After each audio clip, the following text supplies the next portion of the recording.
very well is my Sunday podcast, Nick Singh. My goodness, we're buddies for the last 4 or 5 years, it feels like, and we're finally on a podcast and video cast together.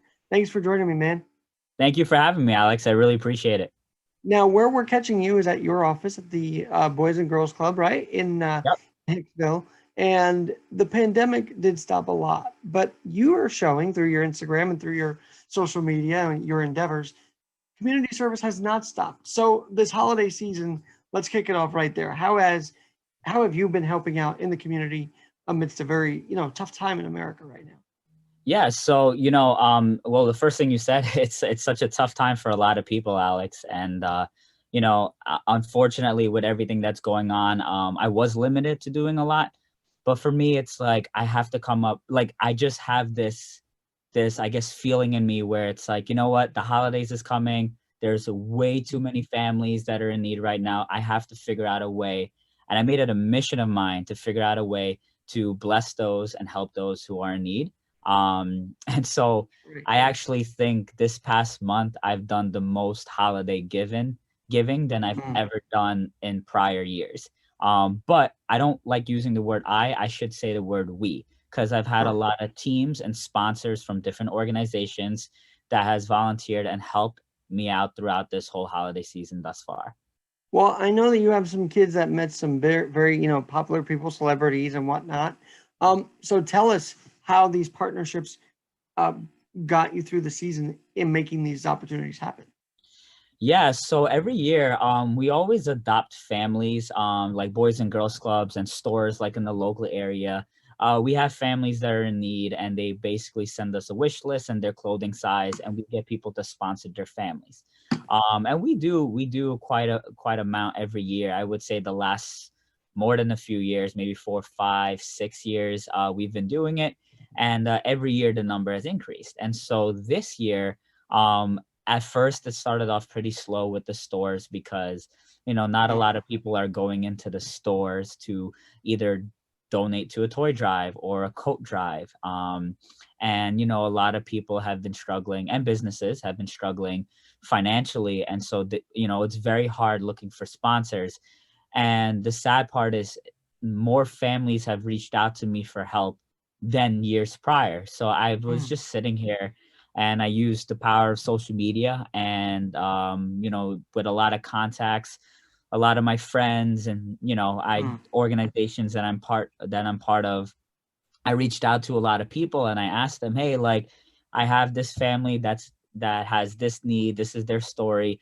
Would you want to help, between your friends and your family to sponsor this family? And it went from one organization to the next, to the next, to the next. And I can't count, like, I would say we easily handed out like over 1,000 toys. We've adopted tons and tons of families, more than prior years. And it's just been a blessing. And it was more than just surprising families with gifts. It was like redecorating a family's home to putting food on their dinner table. And every year we would just get them random gifts and stuff. But this year we were actually able to complete actual wish list of children, to where they send us exactly what they want, whether it's a video game, a toy, certain clothes, whatever it is.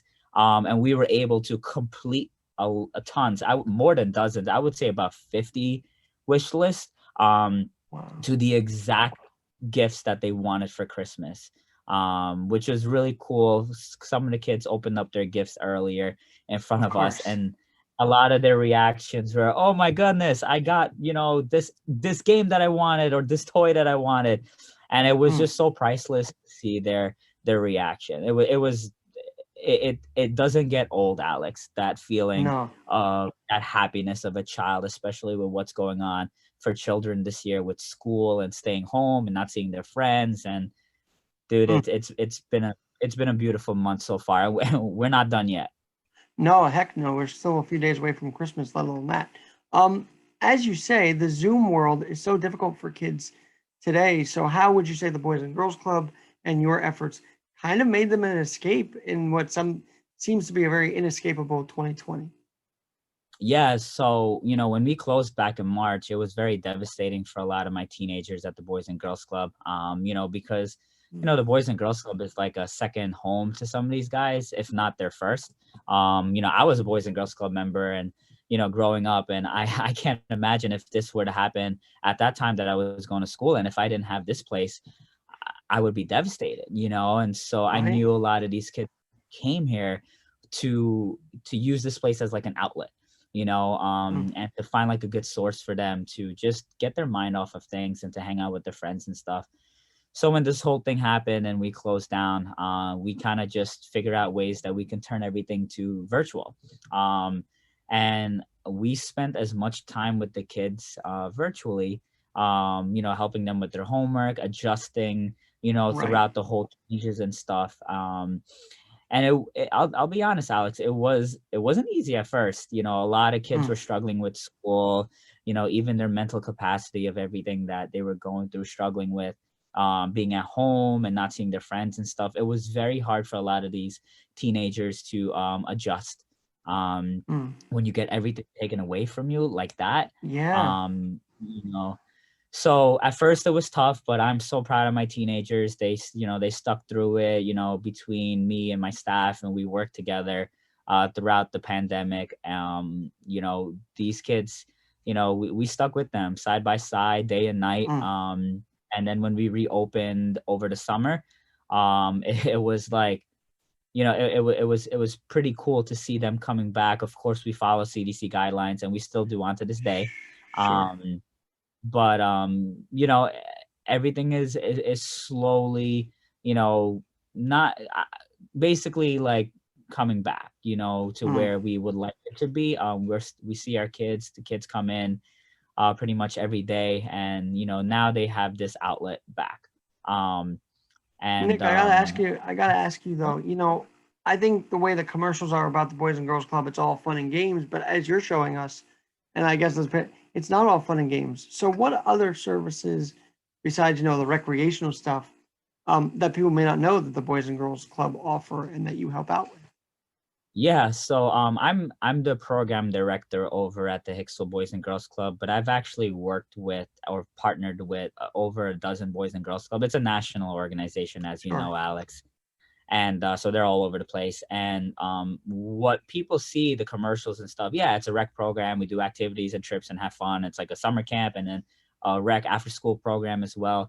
But, we offer tutoring services. We offer homework help. We offer mentoring programs. We have educational programs. We have sports programs. So there's a lot of different things that we offer based off of just regular activities and, trips and stuff. But we offer programs to where if we see a kid that's in need or they're lacking in some sort of, I guess, well, first of all, every child is in need of something, right? Right. And so we try to be very open to different possibilities and options for kids that can join a certain program. And all of our counselors here, including myself, we're labeled also as a youth development professional. Basically, that's kind of like a mental counselor, mental health counselor, to where we sit down with the kids and we talk to them about issues that are going on and stuff like that. So yeah, it's fun. We have such a good time and stuff like that. But I have kids that they'll come in and I can look right at their face and say, yeah, you're having a bad day. I'm here. You want to talk later? We can talk later, and if not, like, let's just have some fun. Let's get their mind off of things. Well, I was going to say, so, and I guess, so for the fun part, the mental health aspect is huge because you don't want them also to ruin others' experiences so that you get to them right away, it sounds like, if you notice that. Yeah, absolutely. Because, I think our teenagers know this about me is I'm very heavy on like the no bullying zone. Like I don't want to see any bullying. And I also realize too that bullying sometimes comes from what's going on outside of the club. So not necessarily that the kids are bullies, it's just they're taking it out on others because they're hurt themselves. So when I start seeing that type of behavior, I try to attack that from the very beginning, because not only do I want to protect them, but I also want to protect the others and the environment as well, because we try to, our slogan is a positive place for kids. So Yep. we try to continue to keep that mentality of being a positive place for kids every single day as long as we're here. One of the first involvements of Boys and Girls Club for me was when we went up to Kips Bay Boys and Girls Club with Ray Negron. And that segues into, did Ray, seeing what he's done in the community, inspire you to do this with the Boys and Girls Club? Was he an influence, Ray, through this? Yeah, absolutely. I actually started the Boys and Girls Club before I met Ray. Okay. And Ray, I know, does do a lot with the Kips Bay Boys and Girls Club. And Mhm. so when Ray and I partnered together, we met and we partnered.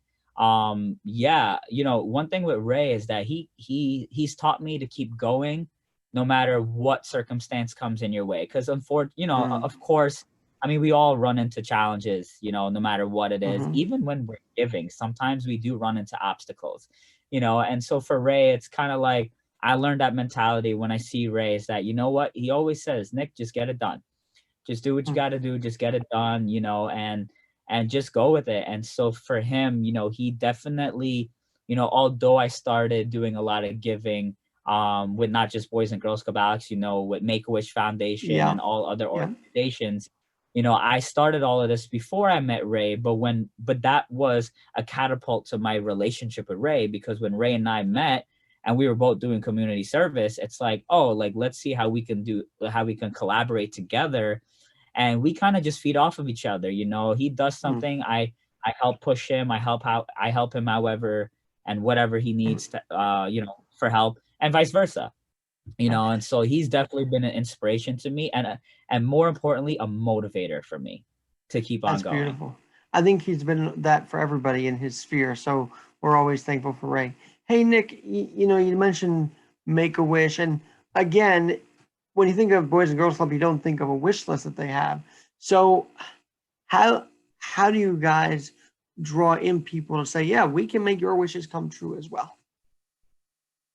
Yeah. So, with the Make-A-Wish Foundation, I think, with Make-A-Wish, it's Yeah. children battling critical illnesses, right? So Mm-hmm. I've been part of the Make-A-Wish Foundation for the last 5 years. I'm one of the wish granters for not only Suffolk County chapter, but also the Beautiful. 5 boroughs of the city and Nassau County as well. So I pretty much in a heavy area, and a very fast-paced area, to where I'm granting wishes. And so, it's tough, because when I first started, it's, these kids are sick, and, you come in and you build a relationship with the kid and the family and stuff.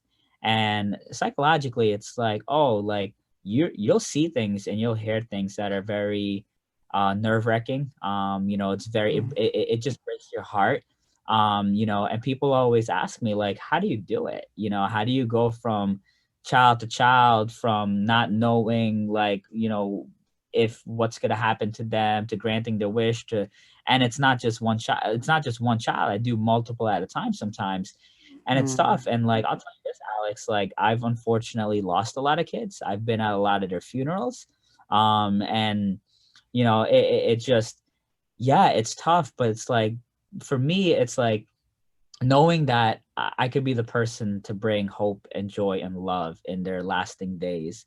That's Mm. what my mind is set on. My mind isn't set on, oh, like, I might lose them, or I might not hear back from them, or whatever it is. My mind is all, let me see what I can do, as much as I can for my wish child, Mm. and build that relationship with them. And I think that I've grown tremendously with a lot of families still on to this day. Being at their side through, whether it's a hospital visit or even Mm. multiple wishes, excuse me, not multiple wishes, multiple surprises. Because after I grant the child for a wish, one thing I do is I don't like separating myself from the child. I actually continue building that relationship. I still see them. I watch them grow up.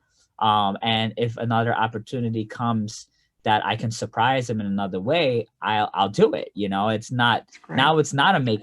Now it's just, myself, going out there and surprising them with a gift, Mm. And, I think that that's my motivator, is to continue helping, children, each and every day. And, one last note I want to say is, a lot of my kids always say like, Nick, you're my hero. But it's like, nah, it's like, you're my hero. It's like, Sure. these kids are the hero. Like I'm always getting that. And it's like, as humbling as it is, and it makes me feel good knowing that I am making a difference in their life, because that's really all I ever wanted to do. All I want to do is make a difference. It's Right. just the fact that being able to, you know, bring joy, bring hope, bring love to them, and they're Mm, fighting for their life. You know, I think they're the hero out of it all. I'm just doing what I'm called to do, mm. and fulfilling whatever is needed, and you know, they're the one who gives me the strength to keep going as well too. And of course, Garden of Dreams, they are all in this fight to help kids live a better life. I mean, all of these organizations are just amazing. But it's kind of interesting you mentioned the things we don't see. A lot of people get the wish televised or on camera, and that's what we see. But the emotional turmoil you reminded me is like very tough because you're probably on in the hospital room with them as I guess doctors are coming in and even you getting treatments. I mean, do you think we should be telling the story behind the wish a little more to give people more of an understanding? It really all depends on the family. Sometimes the family actually wants it to be as private, like honestly, like Mm, when I meet the children for the first time, and the family, of course, because I go through their whole wish granting process with them. um I kind of leave it up to them to share what they want to share, because sometimes it's very hard for families to share about their child's story and everything that they're going through. And of course too, with the media and stuff like that, sometimes it's hard for them to even showcase it on media. So I mean, I'm sure you see some of my work. I'm sure you see me yeah, typing up some of the kids' stories. And even in some of my videos, some of the families are open to sharing what their child is going through and what the family's going through. However, like everything with that is all permission based. sure. That's whatever the family is comfortable with sharing. And if they're comfortable with it, and yeah, we utilize that story to inspire others. I think that's what it is too, is the fact that like, yeah, like we all have a giant that we're facing. And Hmm. so if we face this giant, and we can use this story and our story, to inspire others who are also facing the same giants that we are. I think that's Mm, why we go through what we go through, is the fact that, yeah, you're not going through it because the world hates you. No, no, no. You're going through it because I believe that you can conquer it and you can beat that giant, so you can tell other people how you did it, and you can mm. help those who are facing the giant. And I think that's the initial, you know, um, purpose of sharing a story and putting it on media. It's to really inspire those who are also walking in your same shoes as well. Of course, the wish is fun, but during the process, from what you're telling me, it sounds like it can be grueling. How do you yourself kind of decompress after a day of maybe going to the hospital or maybe seeing what you're seeing? Oh man. Um, I've been asked this before, and it's not easy. Actually, a couple of days ago, one of my wish kids, he got rushed to the hospital, and then they had to transport him to up in Connecticut. And so for Mm, me, it's like I texted mom, and I'm like, "Hey, mom, you want me to come? Like, I'll drive up there." Like, it's just it's not easy. I've had situations where, I remember, I'll tell you an example. I remember a story of a 17-year-old I had. He was graduating. I had granted his wish already. His wish was already taken care of. And then his graduation came up, and I was putting together a huge like graduation surprise party for him. And it was supposed to be on a Saturday over the summer. And I remember a few days earlier, I was out in Manhattan with a couple teenagers, and mm, they were actually meeting some of their favorite athletes. I was with some athletes at that time in the sports world. cool. They were meeting some of them, and I received a text from grandma saying, "Hey, he's not doing well. Would you like to, come see him and stuff?" And of course, it's like, for me, it's like, this is how my days are, Alex. Like, a lot of people think, Nick is doing fun, cool stuff, but sometimes I'm up like 4 or 5 in the morning. I get home 11, 12 at night, and my days are kind of just like I'm always either on a go or I have to adjust like that and Mm, react really quickly because it's like you don't know what's gonna happen. And so mm, when Grandma texted me that day, I was like, okay, now my mind is okay, let me see if I can readjust my schedule for the day. Meanwhile, sure. I'm in Manhattan and they live way out east of Long Island. So, and I have teenagers with me and I had work in between and projects to do. So it's like now I have to react to it. I Mm, can't worry. I have to be, strong and just react to, what's happening right now. And sure. so I started changing up stuff. I brought the kids back home safely from the city. And then I bolted right out east. And grandma actually told me that he's been sleeping all day. He was home at that time and he was basically on a tank. And so when I walked in, he actually woke up and we had a conversation. And it was just so, I'm battling emotions right now because I'm getting the chills right now just thinking about this, but my conversation with him was so touching. And, it was something that like we were just talking about how much we love each other, care about each other. He was saying thank you for everything.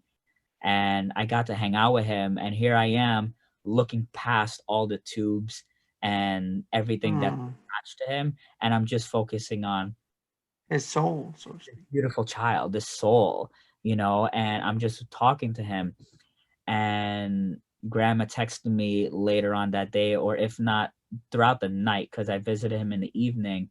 She texted me throughout the night and I saw it in the morning that he had passed away and that I was the last person that had a conversation with him.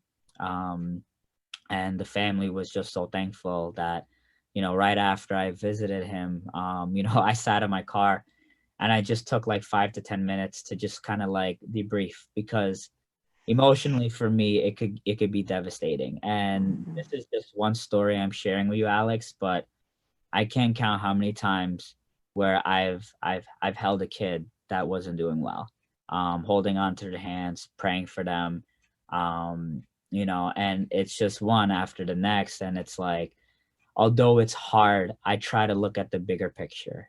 Somebody has to Mm. be there to bring that hope, joy, love. And I'm honored that Make-A-Wish believes in me and trusts me to be that person in all their kids' life, to not only grant their wish, but to build a relationship with them, Mm. throughout, their time here on earth, you know. Nick, it's interesting to hear this other side because what we see sometimes is your smile and you're upbeat and you're so positive with these stories that it's like, wow, you sometimes lose track of the other side of it. So thank you for pulling back the curtain on this. Now, one big organization I think you and I are both familiar with is the Henry Viscardi School. And believe it or not, as you were telling the story, I have thought of those. Just last week I honored the 15th year passing of Scotty Pollock, who was 17 years old, played basketball with no arms, played with just his two legs, and he had a brain aneurysm at 17. No one saw this coming. But so our school has dealt with loss a lot, but also you and Ray and even Glaber Torres came out to Viscardi one night for sports night and brought joy. I mean, I was so excited to see that the Yankees and my alma mater, Henry Viscardi School, I mean, two places that have brought me in too. Like they're partnering. Like that was the cool thing to see. And I think you were there that night. So what impression did you get of sports night? Yeah, that was a night that I'll never forget. I was so honored to be there that night and to understand about what the Viscardi Center is all about. It's just another organization that works Mm, with kids and people that are in need that have underlying and medical conditions. And so, being a part of that night, that fundraiser, seeing all the stars and the celebrities out there, seeing all the sponsors and the donors that came out to a beautiful dinner, and just the speech mm, alone were very, very, very touching. It was like one after the next, all of these people were talking about how much the Viscardi Center really made an impact in their life. And it's mm, like, this is why the Viscardi Center is there. Yes, we know, they know that they don't know how long, people are gonna last. No, first of all, nobody knows how long we're gonna last. But when Sure. you're in a medical condition that's pretty severe, it's like, you're basically antsy. You're understanding that, oh man, like, this is an emergency situation. And so, with understanding that what the Viscardi Center did that night, yes, I was alongside, Ray Negron and Gleyber Torres as well. It was very, very nice enough to come out and say a speech and just to hang out with all the kids and sign autographs and take pictures. It's so cool to see Yankee players coming out and Yeah.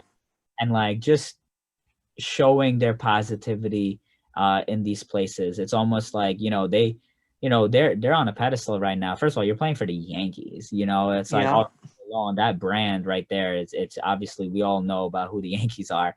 And so when you see a Yankee player come out and they become that, oh, you know what, let me hang out with some people, that look up to me. A lot of people that day like looks up to Gleyber Torres. They're a huge fan of Gleyber.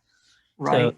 to see Gleyber hang out with people, say his beautiful speech, take some photos, and do everything that a player should be doing, inspiring others and helping those, it was a very, very touching night. Definitely a night that I'll never forget. Well, JoJo Starbuck, who I miss dearly, I haven't seen her in a couple of years, although I did see her earlier in January at the NHL event, which was also a big week, the same week as the Munson dinner. But Yeah, JoJo always put on this choreographed show, and we've had athletes like Jim Abbott, Goose Gossage, Yankee Wise, Tom Seaver, Keith Hernandez. All these guys have come out. Some have been in the play with us. I mean, those nights always stick in the memory because of, wow, these guys are taking their time as athletes to give back to the community, and that's always special to see. And I know, Nick, that a couple kids that make an impression from there, Christopher Alvarez and Sammy Tavares. He works with the Yankees too, and he's out there. I mean, those two you guys really welcomed into your family too. So thank you for that. of course, yeah, absolutely. Now, speaking of sports memorabilia, another thing that was very intriguing to me was like you've got a whole stockpile of stuffed collectibles that you're waiting to get, sold for charity and whatnot. How do you collect all these game day items and these different tickets? Like, how do you do it? It's funny. I actually it I don't I'm not a memorabilia collector yet. I have tons, and people always say, well, how? It's just, I actually worked with a store. I still work with them. It's a memorabilia company. And so most of the memorabilia, it's for business, it's for clients, it's for people that kind of come into the store and buy them and stuff. And then I also have a ton from, growing up, I collected memorabilia, but it's like now it's like I don't even, some of these Yankee players are good friends of mine and I don't even ask them for autographs. Like, it's Right, like right. really collect. It's more of like, if I am collecting or asking for an autograph, it's actually for a gift for somebody, Mm, because with the memorabilia, again, it's like handing a piece of signed equipment to somebody that is a mm, huge fan of that player. Like, I realized that, wait, I can tap in community to memorabilia. mm-hmm. And I can't tell you like how many people have asked me, hey Nick, can you get a video from my favorite player or an autograph or whatever it is? And I was able to get it done. And their reaction of like especially like when I give them to children, their reaction is priceless. And then I started tapping into that world of just memorabilia and how we can add that bonus, to an experience, Mm, because I also have taken I've also taken families and kids to venues and concerts and baseball games and all these basketball games and stuff. And to add a memorabilia piece to that experience is kind of like the cherry on top. mm-hmm. So I think that for me, I always, everything that I do, Alex, whether it is memorabilia and even framing, because I've done a lot of framing for memorabilia as well too.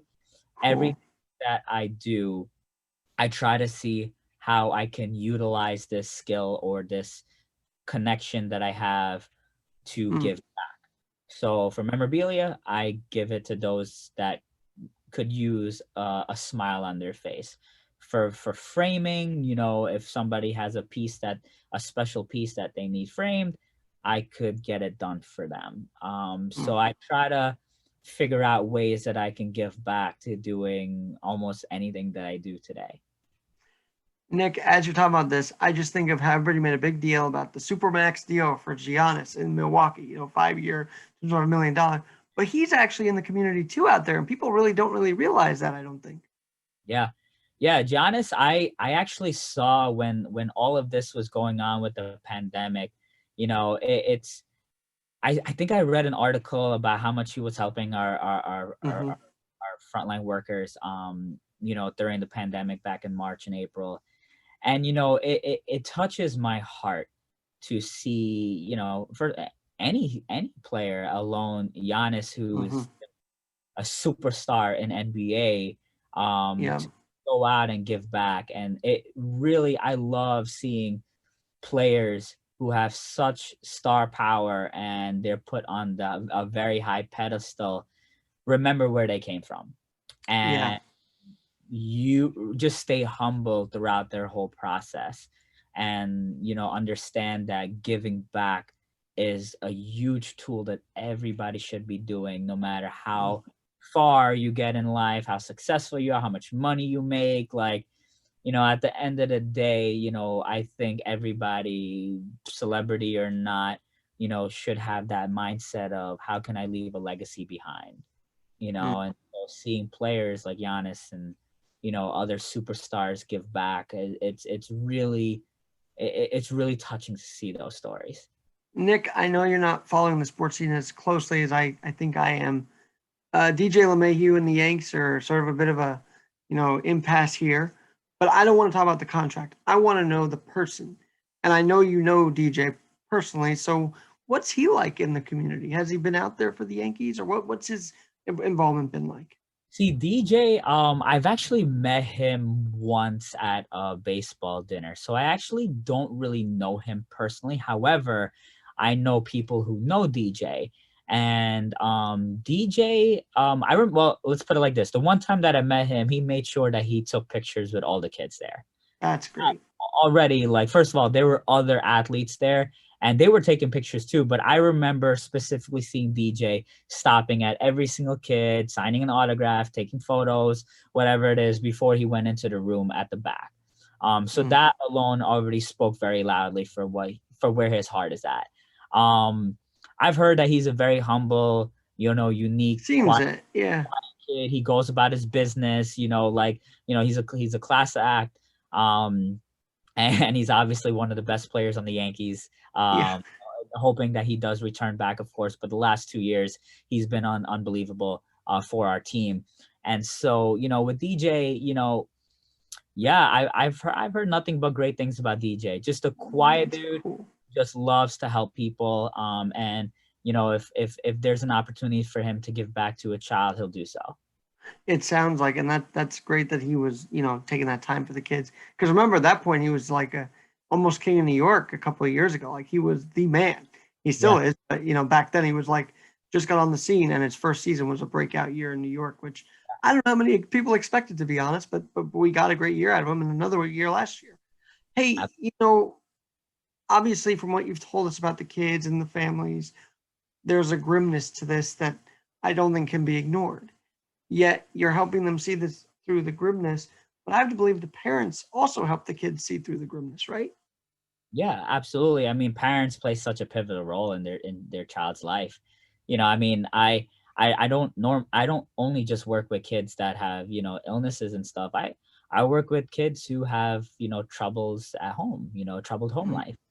And I've worked with kids who don't have a mom or a dad and stuff. And so I understand, that how hard that can be. And so, parents, they do play such a pivotal role in their child's life, and so, not only do we try to work with the child, but, if the opportunity comes up to where we can also work with the parent as well, helping, raise this child or this teenager, and understanding, hopping into a teenager's mindset nowadays versus Mm. then, it's very, very different. It's two different worlds that are colliding. And so, I think that once you kind of understand both sides and you kind of bridge the gap, between some of these, relationships, I think it's just it's just beautiful to see, how, relationships could be formed Mhm. beautifully, a mom and dad to a father, to a son and a daughter.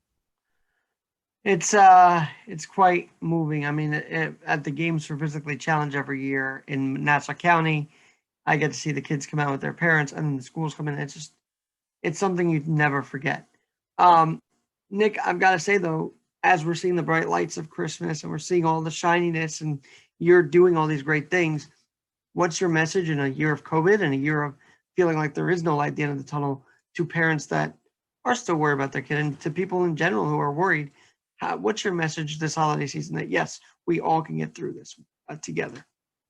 I mean, you just said it. We can all get through this together. I think that this is a year where, we all need to unite. There was a lot of division this year. There was a lot of just uneasiness, throughout the year with, everything that's been going on. And I think that this is the year that we should be uniting the most. We should come together and we should just build each other up, and so I say the first thing is to just continue to help one another, to think positive. I know it's much easier said than done, especially with what's going on. But, I was struggling too in the beginning of the pandemic, but something that I learned is like other people have it worse. So Mm. I didn't stop myself from doing what I knew I should be doing, which was to go out there and to help families and feed families and drop off groceries and whatnot. And I love to see people, the community, even when everything is going, it seems like everything is going downhill, of course, with the world that we live in, you know, we can make it beautiful again. And Absolutely. starts with us. That's the crazy thing. It's like, yeah, Mm-hmm. like there's an illness going around and all this division and stuff, but I really think that it starts down here. And once you figure out who you are, and once you figure out, like, you understand that, okay, I'm struggling in these areas and I should go seek help, and I should understand that other people are not only walking my walk, but also are going through worse. When you understand that you're not alone, Mm-hmm. and if you put two and two together and you multiply the giving, it spreads, man. Like, positive energy spreads, man. It's just Mm-hmm. us, us coming together and really just making a difference. So that message really is to just, be kind to one another, be compassionate, show love, just smile. Like, we people know people there are people out there that care about you, that love you, that wants to be there for you. So just let people, you know you know let people into your life, right? Mm-hmm. Like, just let people into your life. Don't be afraid to ask for help, because some people Amen. are afraid to do that. And I think that, it's so beautiful to see people coming together and forming something beautiful, even with everything that's going on this year. And I take that to heart because I know that for you, probably having blocked access in some way also because of the COVID has been tough on you. And yet here you are in December thriving off of giving. And I want people to get that energy too, to thrive off of giving back. That's what Yeah, we talked absolutely. about too. Absolutely. There were a lot of people that asked me if they can join some of my projects that I was doing, especially this past month. And unfortunately, like, my normal answer would be like, "Oh yeah, just come. Like, here's my schedule. Here's all the projects that I'm doing. Here are the dates, the times, the locations. Just come join me." And obviously, with everything that's going on, I'm limited to certain number of people, and with all the social distancing and stuff. But whenever I have the opportunity to bring not only people, but I love seeing teenagers give back. We did a Christmas surprise last weekend, and I had a bunch of teenagers there helping me with the Christmas surprise. You know, Cool. and I think that, those are the things that they'll never forget. It's Mm. the power of giving. Especially for young people. So you work with what you have. And I think that, that's the bottom line. Hey, Nick, this has been really awesome, and I'd love to have you back on as the season progresses and then into January and whatnot, and as things progress. So, and with the vaccine here, hopefully that eases some limitations to where we can all join you on your journey again, and that would be great. It stinks. Usually I see you guys like twice a year at this point because we're at the Bat Boy, but Right. were at least able to see each other at the Yankee Stadium grounds, which is great. That was a great day. So hopefully we get to see each other again very soon. Absolutely, Alex. It's always a pleasure seeing you, And bro. I want to thank you because you helped me break out of my shell. I mean, people know that we took a picture with Michael K, but you were like, yeah, go up to him. I'm like, okay, I'll go. So thank you for encouraging me along the way this journey too. That's right. I remember that. Yeah, man. Absolutely. You know, bro, I'm on your podcast right now, your show, and first of all, I'm honored to be a part of this, but you know, I'm always here for you whenever you need it, man. And we are here for you. Speaking of that, connecting, how do we connect with you and how can people find out more about what you're doing? Yeah, right now, you know, I'm getting a website being built right now with all the work that I do. People can kind of join me and stuff. But in the meantime, you can just follow me on Instagram. It's Nick Singh 7. It's NickSingh, then the number 7. You can reach out to me on there. DM me, message me, see all the work that I do, and you know, stay in touch with me. If anybody needs help, please feel free to message me. Well, on the last weekend of Advent, I think it's very fitting to have you on to talk about this aspect of the holiday season. So thanks so much for joining me tonight. Awesome. Thank you so much. God bless you, bro. Take care. God bless you. I'm Alex Garrett. We'll talk to you soon.